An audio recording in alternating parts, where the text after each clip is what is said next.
Hello and good morning. আমরা চলে আসছি আজকে 141 পাতার 13 প্রশ্ন। 141-এ 13 প্রশ্ন। 13 এক একটা দেখো, কোষে দেখি 25-16 প্রশ্নটা। তাহলে বইয়ের অঙ্ক যেহেতু আমি লিঙ্ক দিয়ে দিয়েছি নিচে, সরাসরি ওখানে পৌঁছে যাও। আমি 2 নম্বরে আসছি। আমি আবারও বলছি, বিরক্ত হও না, কারণ নাহলে স্পিড পাবো না।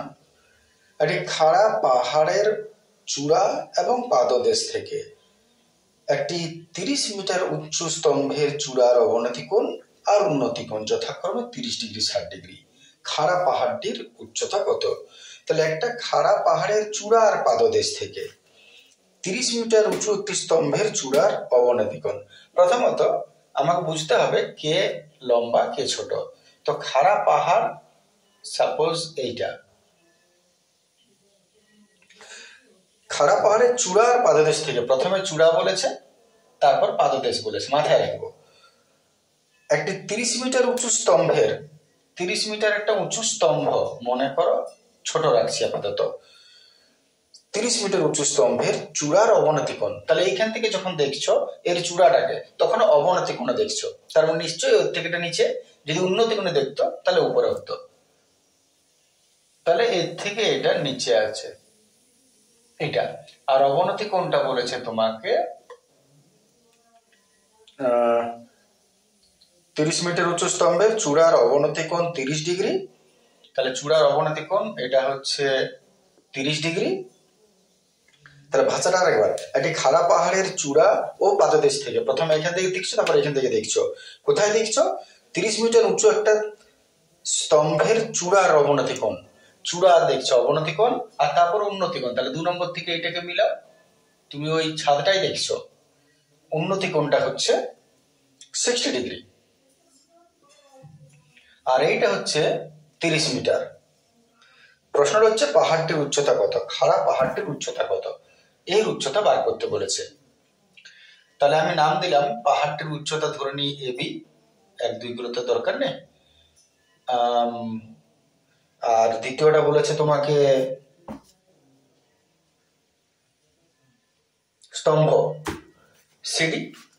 একটা অনুভূমিক রেখা টেনে দাও এখান থেকে এটা, তাহলে একটু বাঁকা হলো, ক্ষতি নেই। এবিসিডি ই।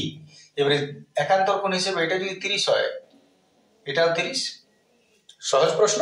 প্রথমে তুমি কি করবে, এই ত্রিভুজ থেকে, যে ত্রিভুজে বেশি মান দেওয়া আছে সেখান থেকে শুরু করতে হয়। এটা দেখে অস্বস্তি লাগছে বাঁকাটা। তাহলে এই ত্রিভুজের লম্ব বা ভূমি করে ভূমিটা বার কর, এই ভূমিটা এই ভূমিটা, তারপর চলে এসে এই ত্রিভুজে, এই ত্রিভুজের ভূমি থেকে লম্ব বার করে নাও। বাস, লম্ব যদি পেয়ে গেলে, এটা 30 ছিল এটাও 30, এর সঙ্গে এটাকে যোগ করে দাও, কমপ্লিট হয়ে গেল। তাহলে ভাষাটা কি হবে, যে মনে করি পাহাড়টির উচ্চতা এবি এবং বাড়িটির উচ্চতা সিডি। কোন, এটা একটা নাম দিয়ে দিতে পারো, কোন এক্স এ সি, কোন এক্স এ সি সমান একান্তর কোণ এ সি ই সমান 30, আর কোণ সি বি ডি সমান 60। সিডি বাড়ির উচ্চতা হচ্ছে 30 মিটার। ভাষাটা লিখবে নিজের মুখে। তাহলে প্রশ্ন হচ্ছে এবি সমান কত। আমি একটু কম লিখলাম। তাহলে শুরু করছি সমগ্র ত্রিভুজ এটার থেকে।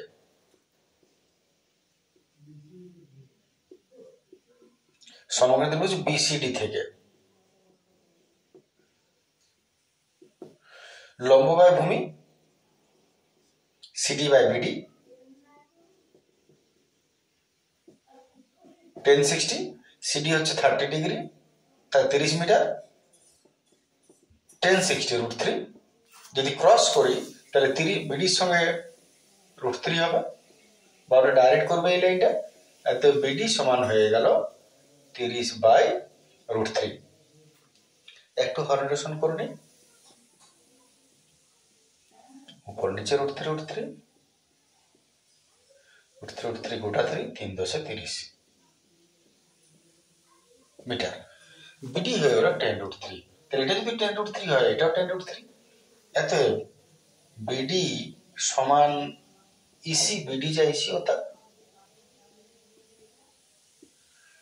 তাহলে এবারে সমগ্র ত্রিভুজ এটাই চলে এসো। অতএব সমকোণী ত্রিভুজ এইসি থেকে, এটা হচ্ছে লম্ব বাই ভূমি, এই বাই ইসি 1030। এই তো জানো না, রেখে দাও। ইসি তুমি জানো, এটাই বেরিয়ে যায় ইসি হতা 1030 মানে 1/√3, নিচে নিচে √3 চলে গেল। অতএব এই সমান কত হচ্ছে 10 মিটার। দেখে নাও, এটা ঠিক আছে। তাহলে যদি ওটা 10 মিটার হয়, তাহলে চিমনি পাহাড়ের উচ্চতা কত? এত পাহাড়ের উচ্চতা কি এবি, আর এবি মানেই হলো এই প্লাস ইবি, এই হলো 10 আর ইবি হলো 30, এটা হতো সমান 40 মিটার। দেখিয়ে দিতে হবে, যেহেতু ইবি সমান, নাহলে মানটা যে বসাচ্ছ কি করে পেলে, ওটা তোমাকে একটু না দেখিয়ে দিলে নম্বর কাটা যেতে পারে। তাহলে পুরো উচ্চতা হয়ে গেল পাহাড়টা 40 মিটার। আশা করি বুঝতে পেরেছ। চলে আসে আমার পরের প্রশ্ন।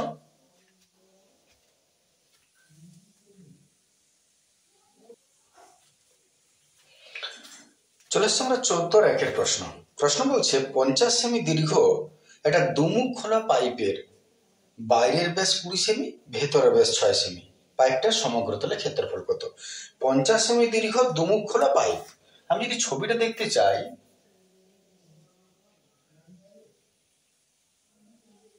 মোটামুটি এরকম হবে, দুমুখ খোলা পাইপ।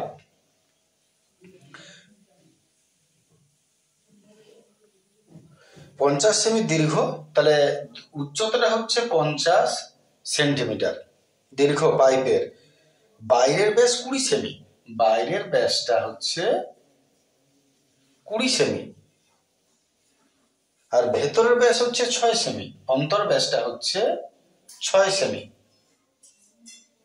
ছোট ডি, এটা বড় ডি। পাইপটার সমগ্র তলের ক্ষেত্রফলটা বার করতে বলেছে। পাইপটার সমগ্র তলের ক্ষেত্রফল কত হবে?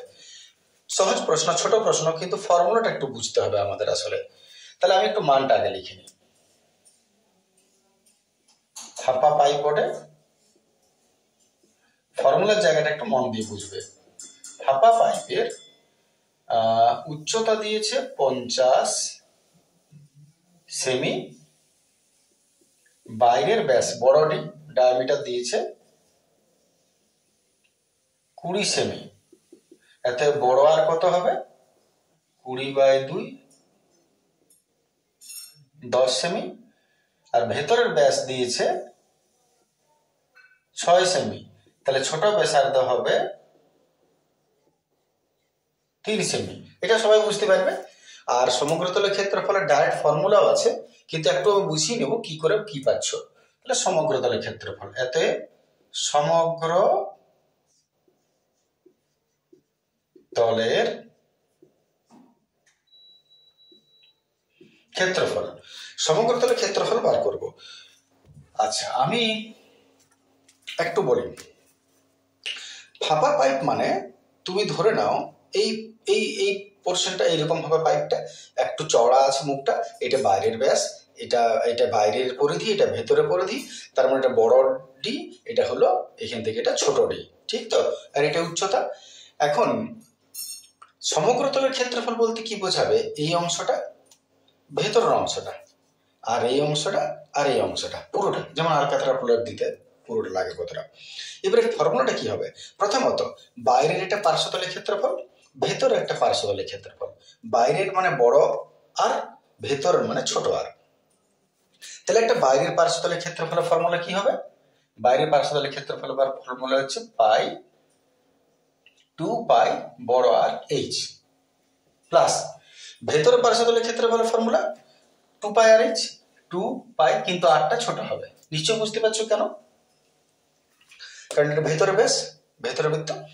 এইবারে এইটা আর এটার ক্ষেত্রফল যোগ করে দিলাম। এখন আমার হাতে পড়ে আছে এই অংশটা, তাহলে এর ক্ষেত্রফল কত হবে? এটা তো বৃত্ত কিন্তু ফাঁপা অংশ, তাহলে ফাঁপা বৃত্তটা কি হয়? মনে করো এইটা হলো বড় বৃত্ত, ভেতরে ছোট বৃত্ত। এই বৃত্তের ব্যাসার্ধটাকে বড় আর ধরবো, আর এই বৃত্তের ব্যাসার্ধকে ছোট আর ধরবো। তাহলে আমাকে যদি এই অংশের ক্ষেত্রফল বার করতে হয়, তাহলে কি করতে হবে? পুরো বৃত্তটা থেকে এই বৃত্তটাকে কেটে বাদ দিতে হবে। তাহলে পুরো বৃত্তের ক্ষেত্রফল কত? পাই বড় আর স্কোয়ার। তার থেকে মাইনাস দিব ভেতরে ছোট বৃত্তটা, তার মানে পাই ছোট আর স্কোয়ার। বিয়োগ করে দিলে এই পুরোটা থেকে এইটাকে কেটে মাইনাস করে দিলে এই অংশটা পড়ে থাকবে। তাহলে বড় থেকে ছোট মাইনাস করে দিলাম। আর এই অংশটা কবার আছে? দুবার আছে, তাহলে এর সঙ্গে 2ও গুণ করে দিলাম, এটা এর সঙ্গে যোগ করে দিলাম। তাহলে তুমি লক্ষ্য করো কি ফর্মুলা পেলে? তুমি পেলে এই অংশটা, এই অংশটা, এই অংশটা।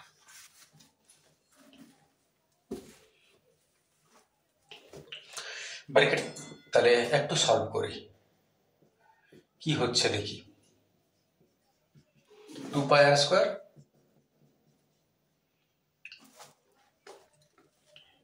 আচ্ছা আমি এক কাজ করি, এখান থেকে 2 পাইটা কমন নিয়ে নিলাম, এই পাইটাকেও বার করে নিলাম, তাহলে পড়ে রইল আর স্কোয়ার মাইনাস আর স্কোয়ার। এবার এখান থেকে কত কমন যাচ্ছে দেখো, আর এখান থেকে 2 পাই কমন চলে যেত না, 2 পাই এইচ আমি একটু যেচে লিখে দিলাম, এটাকে একবার কমন নিয়েই বলি।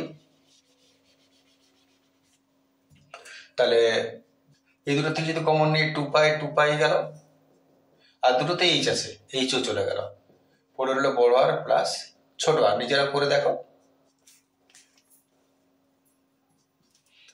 এইবারে এটা যেমন আছে 2 পাইটাকে পরে নিচ্ছি, আর একটু লিখে নিই। এ স্কোয়ার মাইনাস বি স্কোয়ারে ভাগো এ প্লাস বি ইন্টু এ মাইনাস বি। এবার পুরোটা থেকে কমন নাও, কত কত নেবে। এই পুরো বলতে এই একটা রাশি আর এই একটা রাশি, উল্টো পাল্টা করে নিও না। তাহলে এখানে 2 পাই দুটোর থেকে বেরোলো, আর আর প্লাস আর দুটোর থেকে দেখো লক্ষ্য করে বেরোচ্ছে, একটু বুঝে সুঝে করবে। তাহলে পরে কি কি রইল? দ্বিতীয় বন্ধন শুরু করছি, এখানে এইচ আছে পরে, প্লাস 2 পাই চলে গেছে, এটাও চলে গেছে, এইটা পড়ে রইল।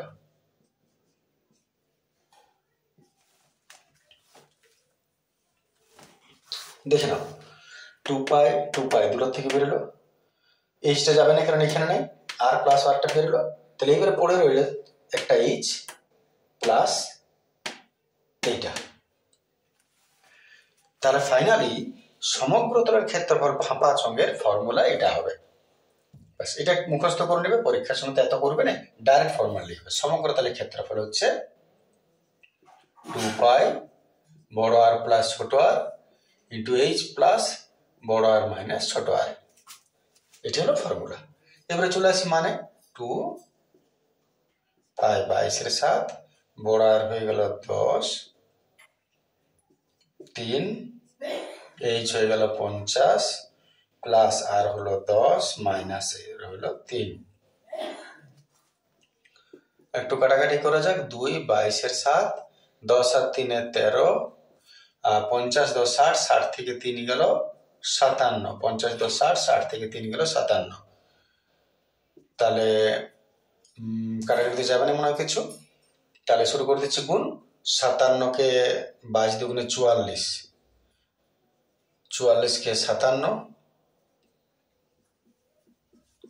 22 দুগুণে 44কে 57, 4 4 7 28 আর 8 হাতে 2, 4 7 28 আর 8 হাতে 2, 28 29 30, 4 7 28 আর 8 হাতে 2, 4 7 28 29 30, 4 5 20 0 হাতে 2, 4 5 20 0 হাতে 2, 4 5 20 2 22, আর তাকে একবার 13 দ্বারা, 3 8 24 4 হাতে 2, 3 5 15 5 হাতে 1, 7 8 0 5 2,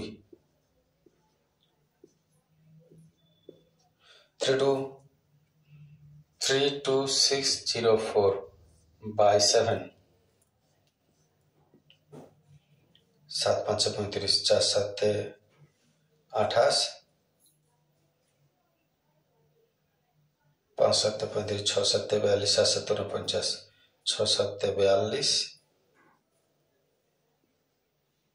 5 7 35, 7 7 49, 7 8 56,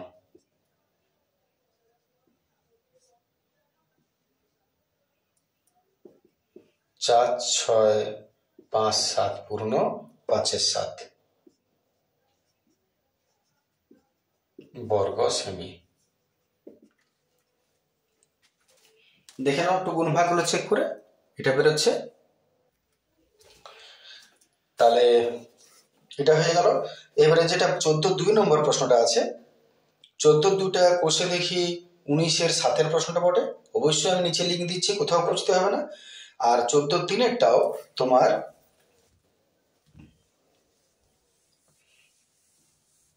ওটাও দেওয়া আছে।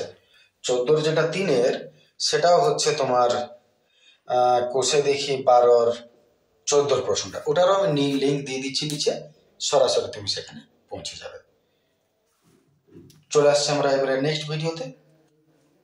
Thank you, good day.